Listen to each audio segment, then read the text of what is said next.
Now, ladies and gentlemen, we move on to our next panel session of the day on ransomware prevention, early detection and response. And to start the panel, I would like to call on stage our honorable panel members in the order of the sequence. With a big round of applause, let me welcome our first panel member, Mr. Raja Mohan Kandalakunta, General Manager IT and CISO from IFFCO Tokyo General Insurance Company Limited. A big round of applause for Mr. Raja Mohan. Welcome to the panel, Raja Mohanji, and request you to kindly take your seat. Joining next, ladies and gentlemen, on the panel we have Mr. Melwyn Rebeiro, CISO from AEON Credit Service India Private Limited. Melwyn, welcome to the panel. Very excited to have you. Kindly do take your seat. Joining Melwyn, we have Mr. Shibu K. Thomas, CISO from South Indian Bank. A big round of applause for Shibu. Shibu, welcome to the panel. Joining next, we have Mr. Amey Subhash Lakeshri, Associate Director from Ernst & Young LLP. A big round of applause for Amey. Amey, welcome to the panel. Excited to have you. And now, ladies and gentlemen, let me welcome the honorable moderator of the panel, Atul Balwant Naik, CISO from Jalgoan, Janata Sahakari Bank Limited. A big round of applause for Atulji. Atulji, welcome to the panel. So Atulji, all over to you, moderator and captain of the ship. Looking forward to a cracking panel session. Hello. So let me quickly start this session. It's 10 o'clock in the morning. You are starting your PC in the office or at your home, and it displays a message to you. Your PC is hacked. It says that you need to pay ransomware 1,000 in some bitcoins to somebody. Some email address is given, and you are asked to proceed further and contact. This is nothing but a ransomware attack that has happened. And we are lucky in India that only few organizations have had such type of nightmare attack previously, but we should be prepared for it. And I'm lucky to be here with my panel members to introduce you on the topic of ransomware. So let us start with some introduction with the topic. As you know, ransomware is a special type of malware, special category of malware. And if you are using a normal type of antivirus, it may not be detected. You need to have a special category of add-on software which is capable of detecting the malware, ransomware. Then and only then it is possible for you to detect such type of attack in advance. That is what is going to happen. So let us proceed further with the panel discussion, and I would start with Amey, and I would request him to talk about any particular case which we have seen previously or heard previously about ransomware, so that our audience will get used to this particular topic first. Sure, definitely. So, I mean, one of the case with, one of the largest IT organization. Okay, so we got a call at least, it was a Sunday, I was having my chicken lunch, okay, and then suddenly I have to go to the client within 1 hour of time, okay. And what we saw is that a lot of the, different locations were impacted because of that. A lot of servers were encrypted. They had no idea what's happening. They were under complete pressure, panic situation was there. And they were just trying to call multiple people inside, outside, external vendors, etc. Or whatever the security programs they have or security tools they have, they're trying to call to their vendors also to can you help us with that. But what we have seen, basic mistakes were happening at that time.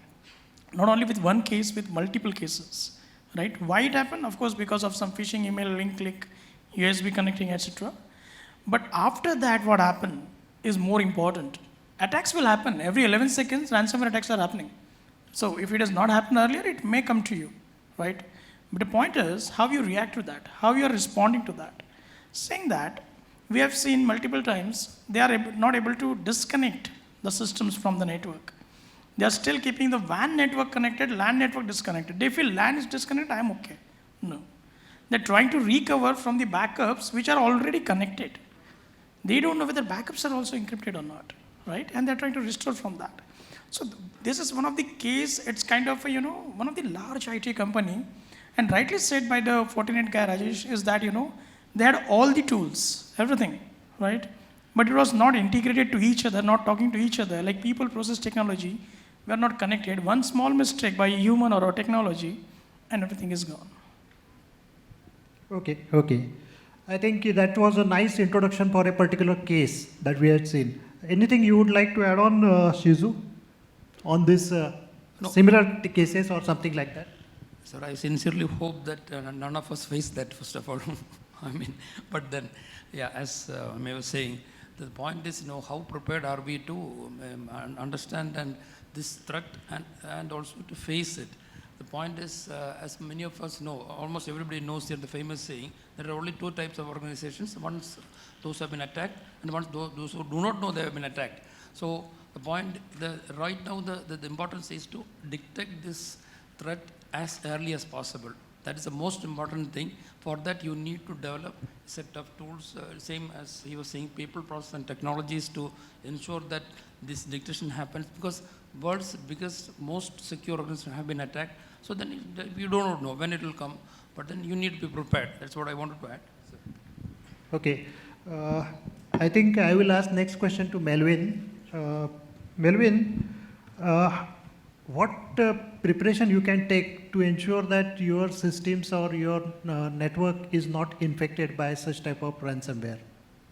Sure, I believe ransomware is something sort of a next generation threat that we are facing currently. So if we are still fighting the battle with the old technology like antivirus or NGAV and all, we are bound to lose that battle. So I believe for the next generation threat, we also need to be well equipped and well versatile with the next generation products as well. Like, so you have basically the EDR, the XDR, and SIM/SOAR to have a total complete co-relationship of what's happening. Then you integrate it with some threat intelligence like tools, which will give you the complete visibility of things and all like.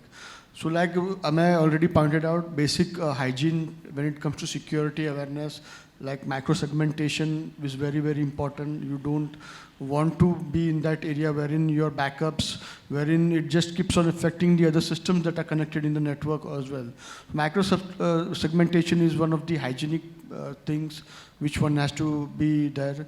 The most important thing is like the user awareness, the security awareness. Train your people to be well aware what sort of mails you are clicking, what sort of emails or what sort of phishing attacks you are under. Like, so that is one of the best things which you can do to get rid of this attack. That is my take on that. Okay, Amey, there is something called as ransomware readiness. Yes. And how one could be prepared for it? Absolutely, that's a fantastic question, I'll say. So when we say we have heard about ransomware readiness, it's a simple question to all of you or anybody. Just ask two questions. One, how much you're already breached? What is your data breach index? Or whatever, right? And second question, how much you are susceptible to the ransomware, right? You will be always susceptible, but what you can do using what he said, people, process, technology, having different micro-segmentation and all the technology, you have to be ready with that. Attack may happen.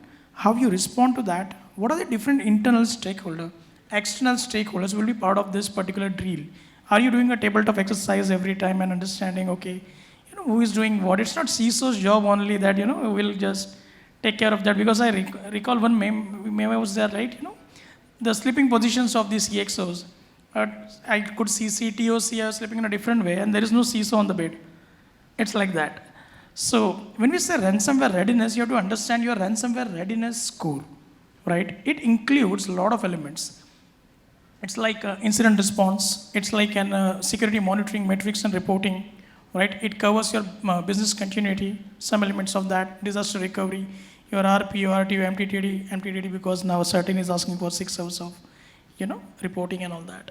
And the important thing is the forensic readiness into that. Right? People are always scared or a little bit, hesitating about if talking about forensics. I don't want to touch upon that. But you have to be, for example, we have seen in most of the cases when there is a ransomware attack, the impact, financial impact is more. The time taken for the investigation is more if you are not ready for that particular attack.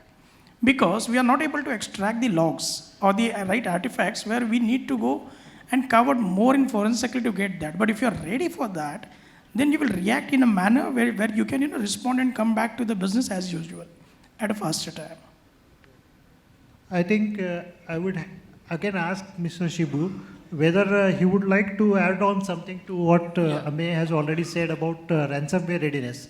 Maybe you can add on something from bank point of view. Yes, sir. See, not only, I would say banks, every organization needs to be, as we were discussing earlier, prepared and ready. And there you start from your basics. First, I think your patch, there should not be any vulnerability left out.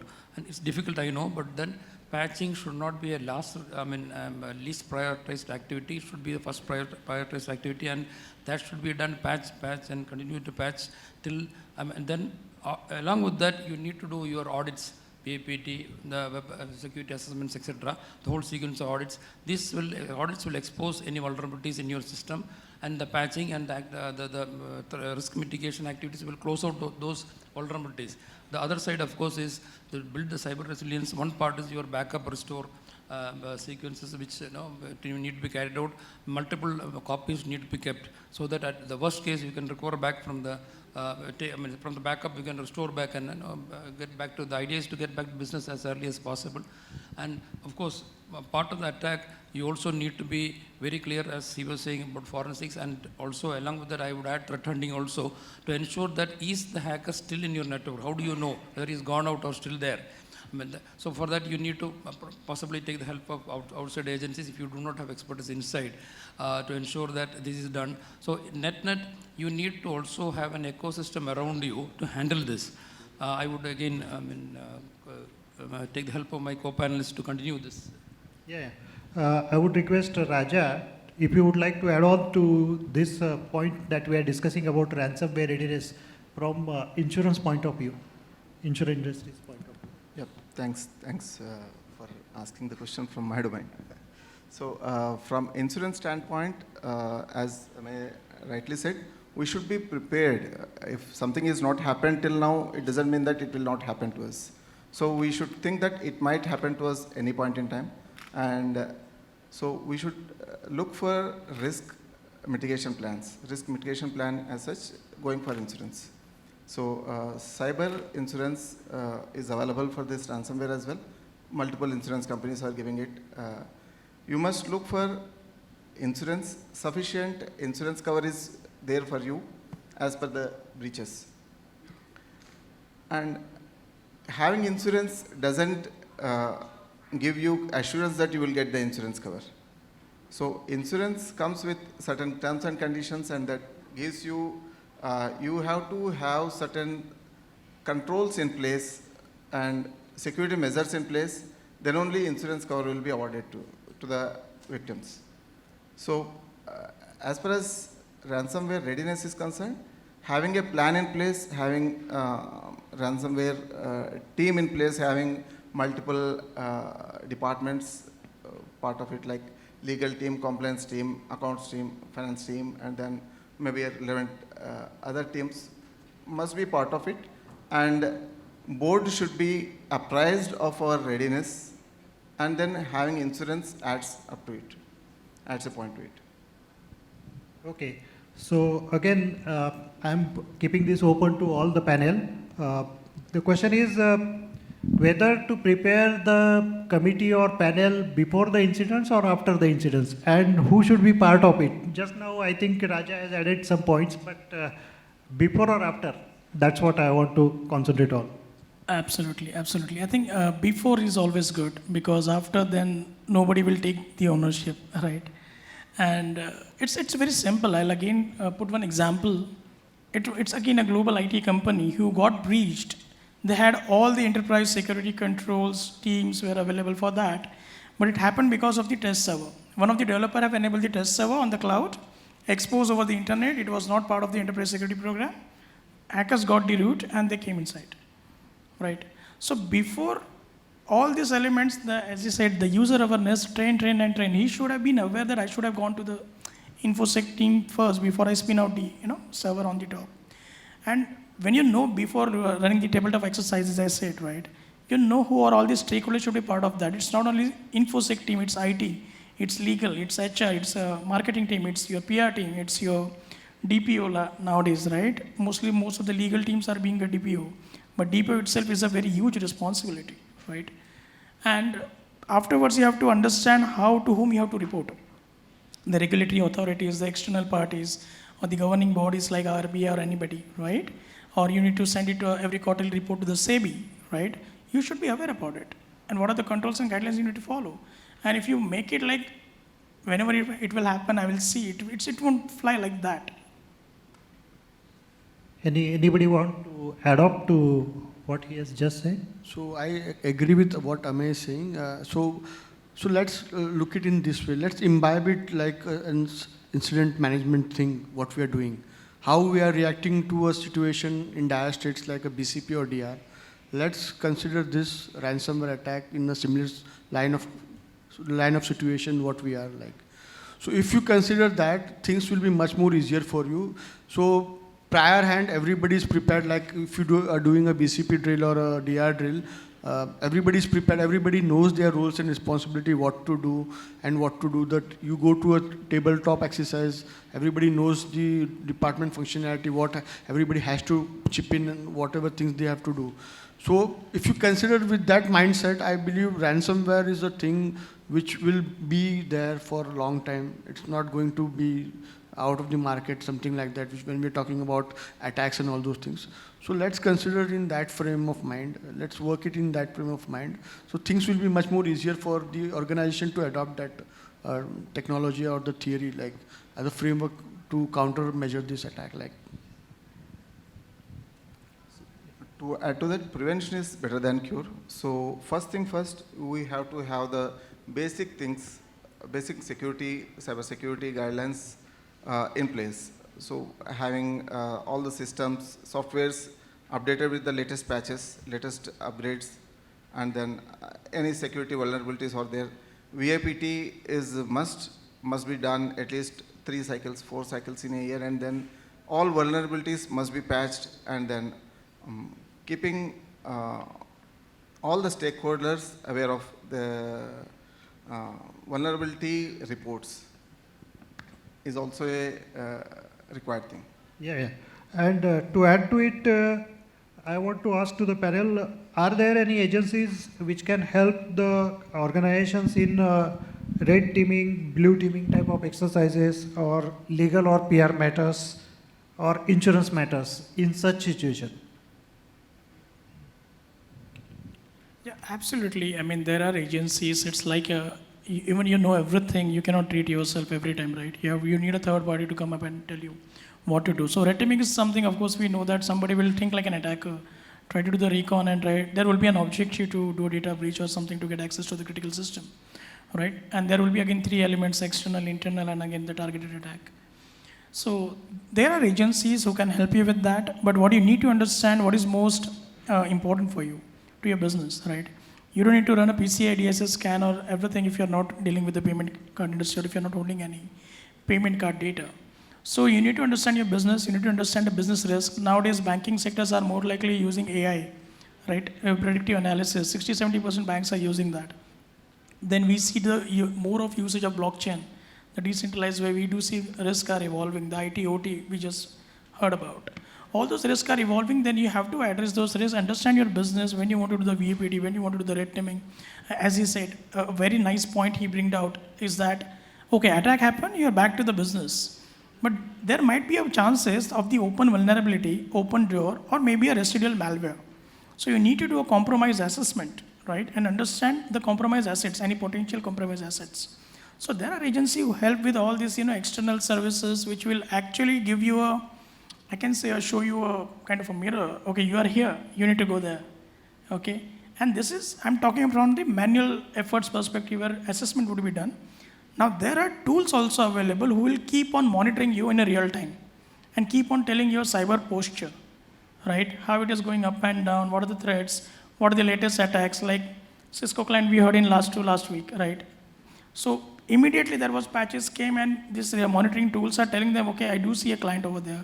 I do see a connection with the Russia, etc., etc. And very important point, having this exercise done improves your posture and, but reduces the premium of the insurance also at the same time, which helps you indirectly. Yeah. Any panelist would like to add on to what Amey has just said? Yes, I think, see, as we are all discussing now, the amount of preparation you do is very, very crucial here. And every point which all the panelists have told, I think are all steps which you need to take in this, the whole, you build the set of defenses you build. And of course, the tools which you have in your SOC, or when there are limits that you have signature and non-signature based tools, but then try to ensure that if you are able to invest in tools which are more current, more AI driven, it would help you more holistic in the sense, it's able to give you a picture of both endpoints and the network. That would also help you to get a better picture of what is happening, because at the end of the day, malware, even if it is coming through a phishing mail or something, it has to move around. It can't stay in the endpoint and then get, so it has to move around. Somewhere it has to, point is that you get to dictate it as early as possible if you have tools which could dictate or show you what's happening on the network, on your endpoints. Similarly, the number of the vendors are in your, with whom you are associated, you also need to understand third-party risk here. Then now the point is you are secure, but are your vendors secure? That is another point, because you are connected to your vendors, and if they are compromised, you also are in trouble. So that is another area which you need to seriously look into. Of course, along with that, the amount of, as he was rightly saying, the amount of practice in the red team exercises, the training which you do, the drills you conduct, both tabletop and otherwise, use even in I think outside you have seen multiple vendors, partners with booths who are all offering these sort of exercises. Engage them and use them. I'm not endorsing anybody, but I'm saying is, if you don't have skill sets inside, you utilize skill sets from outside and beyond the job, so that you are better prepared. Well said, well said. One point I just want to add what Shibu and Amey was saying is, you need to continuously, there's now not only the threats coming from the internal, external world. One important thing which I believe every organization should look at is the monitoring of the dark web. What's happening over there? That will give you a different facet of things. So it is very, very important now, as your organization or what your brand is happening, what the chat or what the stuff's happening over your brand or your organization in the dark web. So one has to now make that attempt, conscious attempt or unconscious attempt, whatever it is, to go and monitor there, because there is where the maximum hackers will discuss your opportunities to hack you or attack you on the dark web. So that is something which every organization should consider now. So, it is as good as a protection as you are going with the other security measures. So, always look out for what's happening on the dark web when it comes to your brand. So, that is one thing I would like to add. Okay. Further, if the organization does not have any in-house skill sets for handling such all types of activities, then it would be better for the organizations to make arrangements in advance to outsource these type of activities. It's always better that if you don't have in-house skill sets in these areas like red team, blue team, or legal or PR matters or insurance, it is better to get them outsourced. There are some agencies which are available and the organizations can take their help to ensure that organization is prepared for any such type of incidents that may happen in future. Yeah, you want to add on something, Raja? That's it. Actually, always in-house may not be the solution, because looking at the attrition rate, we cannot expect a resource sticking to the company for years together. So it is always good to have an in-house outsource model, and both must go hand in hand. So outsource companies are there, and they will be your extended arm to help you out in addressing these security breaches or you can call them as partners for that time. Yes. Next question I want to ask to Melwyn. Melwyn, now we are talking about incidents assuming that incident has happened, some ransomware infection is there in the organization. So in that case, does network segmentation or VLAN can help the organization in containing the spread of malware or ransomware in the organization? Okay, so I would like to answer this in two ways. Let's say if there's a targeted attack happening on a particular system or a particular individual, in that case, he's the only target. So the attack may only be related to that particular person only, and it may not be spreading across the, to the other network or the other systems in the network. And let's move on to the second situation wherein it's targeted towards the entire organization. And say if somebody clicks in, which unfortunately, in spite of giving an amount of training, some guy is going to do that. So in that case, if it's targeted for the entire organization, then in that case, multi-segmentation definitely will help. Segregation definitely will help. It will help you to curb the control of infection in your organization. So I would say it's it's two-way. But having said that, segmentation is definitely a very good cybersecurity hygiene process, which everybody needs to follow and should follow. Segmentation VLANs are basic must in your organization when it comes to do it. So you have to do it, irrespective of the attack or no. Okay. And to add on to what Melwyn had just said, I would like to ask you one question related with whether phishing simulation type of exercises can help an organization to defend ransomware type of attacks? Absolutely, it will definitely add a better security posture within the environment, right? Because we still feel that some stats say 70 to 80% attacks are happening because of the human error, and most of the targeted attacks are using a phishing mechanism itself, right? Like voice phishing, smishing, and right, there are a lot of ways of phishing in that case, right? You might also get in today and link. Please download. Click on this to download the photos of the today's event, right? So you have to be very aware about it from where it is coming. And definitely this phishing is a larger topic. We can talk hours and hours on that. I've got a lot of different examples. In my college time, I used to get a lottery from Coca-Cola for some $1 trillion, and I was so happy. And then I thought, okay, it's a phishing. So it is better to invest in phishing simulation type of exercises for the organization. Absolutely, in order I'll tell you. As a prevention, I'm saying. Absolutely, I'll tell you, we have seen these phishing campaigns, okay, out of say 1,000 emails going to the user, so say 100 emails going to the user, say 50 are opening it, and definitely 25 people are clicking on that. But that has changed now after a lot of trainings and awareness session. We do see a lot of posts and posters. But that is increasing now. The people are now a little bit scared about clicking on the link, or just replying back to the email. But still it is happening because it's so easy to create a look-like pages where, and running this campaign. So it is very important. Rather, attacker is doing it. We should do it. We should test our people and tell them the score. And very important, whenever you see, okay, this group of people or this department is not doing well in that, then you should assign the right trainings to them after that also. That's right. You would like to add on, Shibu, something to this? Yeah, I think Amey has covered it very well. As you rightly raised raised a very, very valid point. And he was also saying the same thing, that training and this simulation is also part of the whole awareness training regime, which we need to compulsorily for phishing. There is no magic formula or mantra. We have to get practice. There is no other way. Continuously train the user so that it is burned into the mind that, okay, I need to be careful. I just can't take any email. Salary increase, email increment has gone up. All sort of mails come, and then and point is now, as I think yesterday in one session we were discussing that the context of the mails are also getting targeted or customized now. It's not general. Earlier, please click something. Some message used to come. It's not like that now.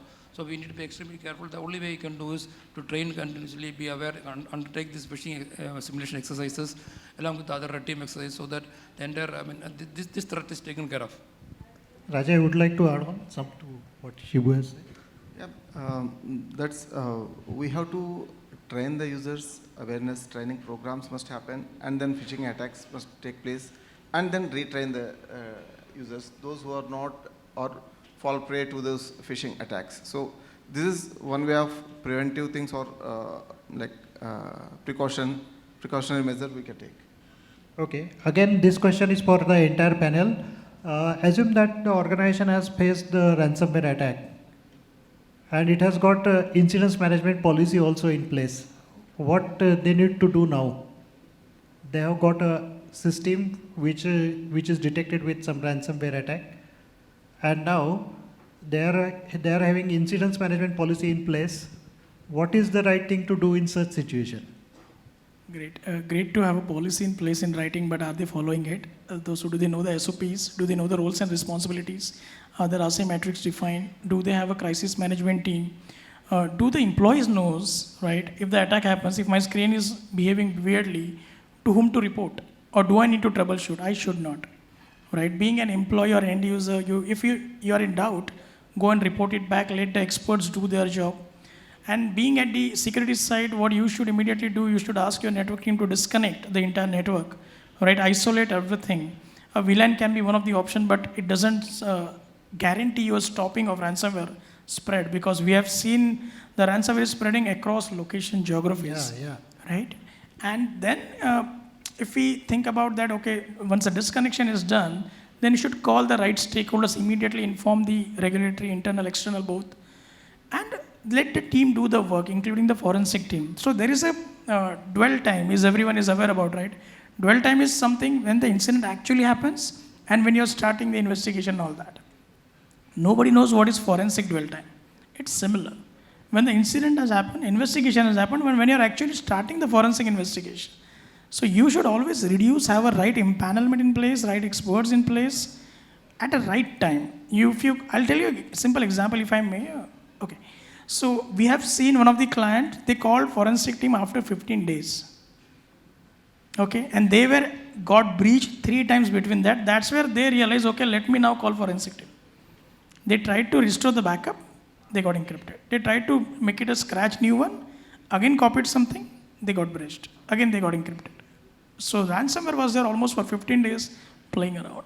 So when this happens, there are a lot of steps you have to take, isolation, etc. are the common steps, but you need right experts to take a right call. But training again is important. Your first responder is very important, right? He should know what to do, whom to call. You want to add on? Yeah, I just want to add there is a whole set of activities we need to do, but as he rightly told, you need to fix some incident SPOC there who will be able to act as per the SOPs defined and the procedures defined. And of course, part of that regarding regulatory reporting, plus of course calling somebody in contact, somebody you can call to start the activity of analysis of this incident. You need to go back in time to find out what has happened, where did this threat originate from, the point, the ground zero or the point from where it started, how do you close it, and then ensure that your network and systems are clean. You need to get back to business as usual. If you want to do that, you need to ensure that your systems are clean and ready to start the business. So somebody has to clear it, certify that it's fine. So these activities have to happen in parallel. Otherwise, it's difficult to come out of that. Okay. Again, coming back to Amey, I'm going again deep. I'm just asking you one further question. From forensic point of view, an attack has just happened on a system. What precaution the company should take, organization should take? If the incident happens. To preserve the evidence. Forensic, to resolve the incident. Okay. So again, the same thing, once we understand, okay, the incident has happened, everything is isolated. Now, the first priority is, of course, to enable the business, right, for the business point of view. At the same time, we should understand about the residual malware, and we need to forensically collect the artifacts and keep the evidences available for the investigation to understand the potential root cause, to understand the potential entry point of the attacker, or to identify the indicator of compromise, right? So once we go, say for example, this is a system which is encrypted. Once we actually do the reverse malware engineering, we understand some IOCs which are out of that. We'll collect all those, once forensic team collects all those things, and then we have to do a threat hunt within all the entire environment and to see whether same traces are available somewhere. So it's a point of a correlation, right? So to be a forensically ready, you should have that correlation logs, basic thing, logs should be enabled, right, from the systems. And it should be stored for a longer period, at least now certain itself is since 180 days. Should be at least for an year, right? Then we have seen, because you're not isolating it, attacker is doing a DDoS attack from outside. So your logs get overridden because of that. And then your backups should be isolated, or I'll say it should be kind of, air gap backup. Offline. You mean to say offline backup? Offline, air gap backup. So they don't get encrypted. Okay. Anything you would like to add, Melwyn? You want to add? I think what Amey said is spot on. So we need to understand that things like, always have a backup in place. A secure backup does guarantee the data will be restored. But having said that, there are cases wherein ransomware has even affected the backups. So it's like that is what we are talking about. We are saying that it should be offline. So that's what we're saying. So there has to be a basic sort of a thing like if the offline backup works, it's very good for us. But if not, then I think so. There is only other option is just to do a format of the system and get it back on. If there's no important data for it, let's do that. Okay. Again, this is a question you would like to add on, Rajas? Please. We have to ensure that data is to be encrypted. All critical data is to be encrypted. If something goes wrong, or one thing is data is like your data is taken into control or it is exfiltrated. If it is exfiltrated, they should not be hackers should not be able to read the data if it is encrypted in your system. So one thing, you want your data back for your day-to-day operations, that is one thing. Other thing, data in the hands of hackers should not harm your company's brand image. So in that perspective, data must be encrypted, data at rest, data in transit, or whatever it is. So at times, data is in hacker's hand, it is in encrypted, it may not harm your company, you may restore your backup, and then you can continue to work business as usual, take countermeasures to identifying the breach and then plug in the gaps and then continue to do your business. So in any case, whenever breach happens, all the normal steps must be taken and authorities must be informed about it, because ransomware is not legal and paying ransomware is allowed, not allowed is a different discussion, but authorities must be informed about it, legal authorities, and then countermeasures what to be taken, they will be informing us. Where the victim is. Again, elaborating on what you just said, even after paying ransomware, there is no guarantee that your data will be released back to you. If we go one step back, then before when we when we come to a stage, then it is a ransomware attack and we have to pay some ransomware amount. So then negotiation starts. We have to involve the specialist. If we have specialists in place, then that is okay. Otherwise, there are specialists available in the market, then we can involve them. And we have to negotiate, with perspective through our backups. How much data loss is there, how much data we need. So we can always negotiate and get the discounts. Discounts is a wrong word, but early bird discount. That is what Raja was to say. Early bird. The early you negotiate it, you are in better position. Exactly. Because a hacker will like to close this chapter as quickly as possible. So, if you keep on stretching, the mindset of the hacker will be, now we are not going to get anything from it. So, just keep on engaging the hacker, play around this mind game. If your critical backups and your systems are infected with ransomware, maybe you don't have any choices left with you. You have to pay money. Negotiate.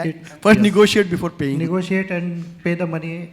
Before paying the money, then you have to ask the hacker to decrypt few files with the key. Whatever the key they are going to provide us, we have to ask them to decrypt few files, sample files. Then whatever the transaction happens, it's okay. I think I will ask a final question to maybe anyone of the panel who wants to take this one. This one is related with the hackers offering ransomware as a service. and they are targeting organizations. And in particularly in last few months, we have seen that Indian organizations also have been targeted with this type of attacks, particularly BFSI organizations. So anyone among the panel who want to answer this question, whether how organizations can defend themselves from this type of attacks, where ransomware as a service is being used. Right. So when we say ransomware as a service, right? So it's like now, just like to get the subscription model, okay? And when we go deeper into that, okay?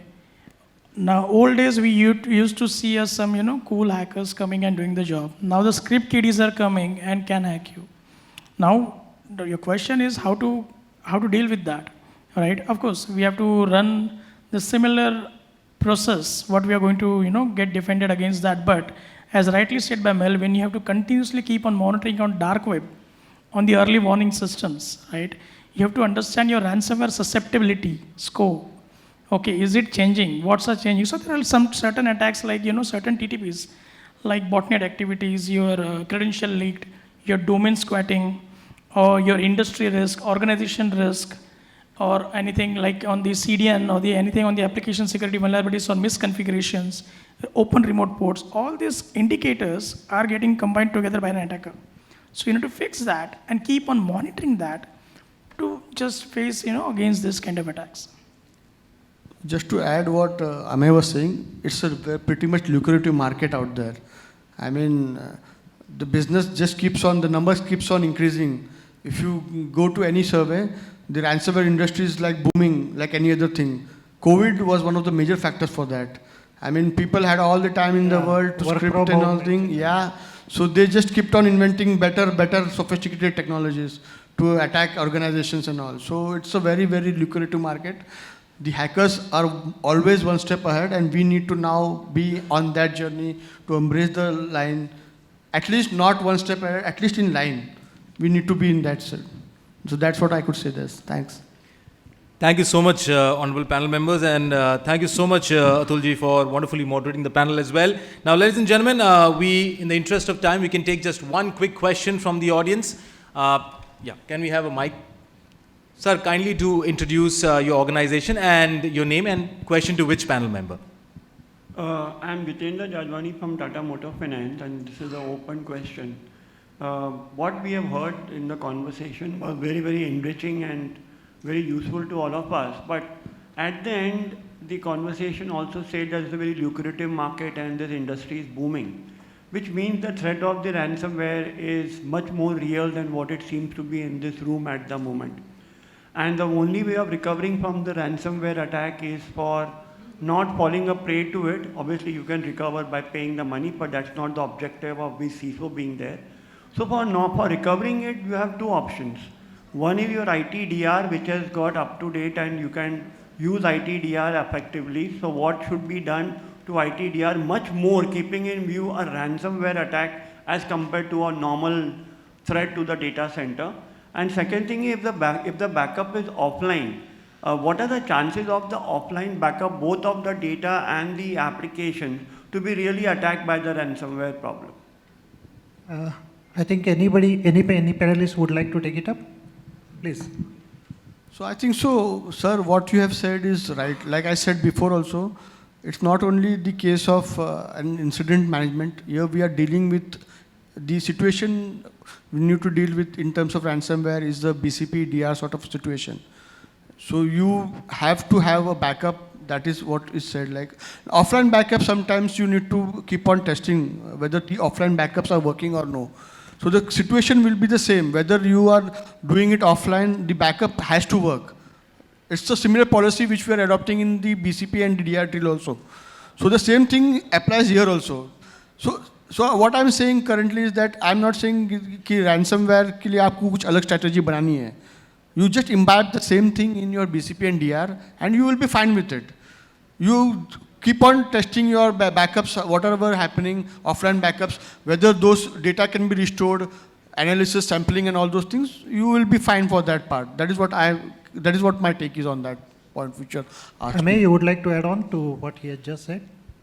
Yeah, I mean, rightly, you said offline backups are there, right? You rightly said the restoration is the something you have to keep on testing, but it's up to you what RPRD you want to follow. Right? If you want a real-time backups, there is a high chances because connectivity is there, there is a high chances it will get encrypted. However, now the different solutions in the market are coming which will actually protect that data. It's all about data now, you know, like in Y2K we have seen the ISO was on the asset base, ISO 27000, 2005. Then 2013 it was processed, now it is data-driven decade, right? So every decade everything is changing. And saying that, if you want to protect your backups and all, there are a lot of solutions on that. And even after you protect that, once you restore it, you have to sanitize it back. You have to scan it with the right tool sets, understand it doesn't have any malware into that, signatures into that, and then you can take it as a, you can use it for the business. Thank you so much, panel members. Ladies and gentlemen, a big round of applause for this wonderful panel on ransomware prevention, early detection and response. I would now quickly, ask the panel members to kindly stay on stage, and I would now like to invite Mr. Ishan Siddhartha, Enterprise Account Head from Thales Group, to kindly do the honors of felicitating this panel.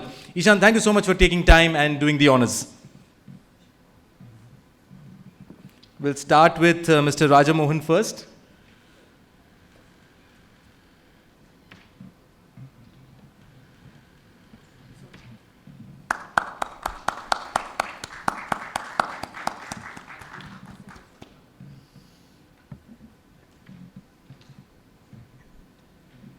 Followed by Mr. Melwyn Rebeiro.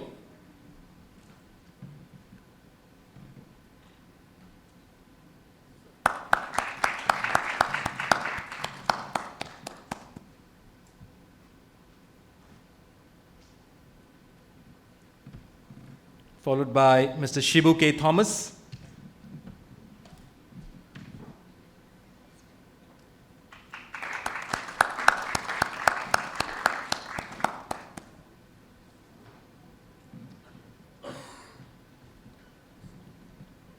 Followed by Mr. Amey, Subhash, Lakeshri.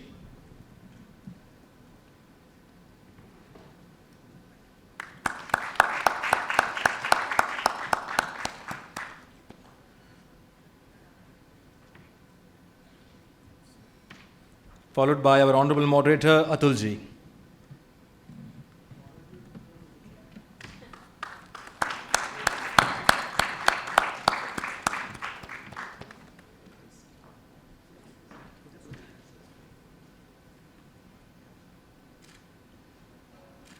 Would request the panel members to kindly pose for a group photograph. Inshan, if you would also join them.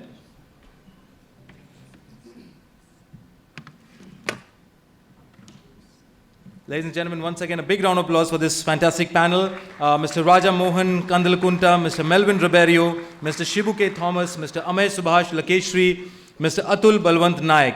And thank you so much, Ishan, for doing the honors as well.